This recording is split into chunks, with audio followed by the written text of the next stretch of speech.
بسم اللہ الرحمن الرحیم۔ السلام علیکم۔ میں آپ کو خوش آمدید کہتی ہوں اپنے چینل شاعری اور کہانی ود عالیہ میں۔ آج میں آپ کے لیے جو کہانی لے کر آئی ہوں، امید کرتی ہوں بہت اچھی لگے گی، آپ کو بہت پسند آئے گی۔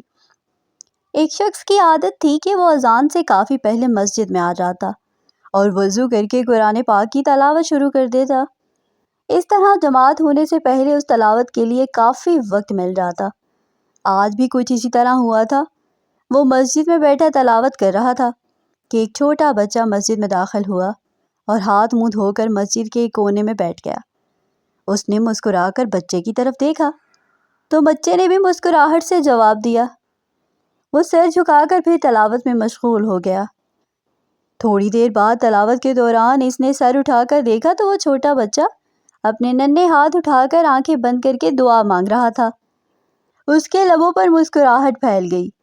بچے کا دعا مانگنے کا انداز اتنا پیارا تھا کہ وہ بے ساختہ قرآن مجید بند کر کے اسے دیکھنے لگا۔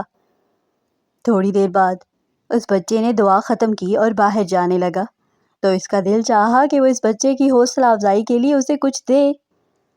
اس نے بچے کو پاس بلایا اور سر پر ہاتھ پھیر کر اس کو 100 کا نوٹ دیا۔ بچے نے تھوڑی سی ہچکچاہٹ کے بعد وہ نوٹ قبول کر لیا۔ اس نے بچے سے پوچھا کہ بتاؤ تم اللہ سے کیا دعا مانگ رہے تھے؟ بچے نے مسکراتے ہوئے کہا، میرا چاکلیٹ کھانے کا دل کر رہا تھا تو میں نے اللہ جی سے 100 روپے مانگے تھے۔ یہ کہہ کر وہ چلا گیا۔ بچے کے جانے کے بعد بھی وہ اسی سمت دیکھتا رہا جس طرف وہ بچہ گیا تھا، جو اسے یقین اور اخلاص سے دعا مانگنے کا ایک طریقہ سکھا گیا تھا۔ یہی یہ چھوٹی سی کہانی اختتام پذیر ہوئی۔ اسی طرح کی کہانیاں سننے کے لیے میرے چینل کو سبسکرائب اور ویڈیو کو لائک کرنا مت بھولیے گا۔ بہت شکریہ۔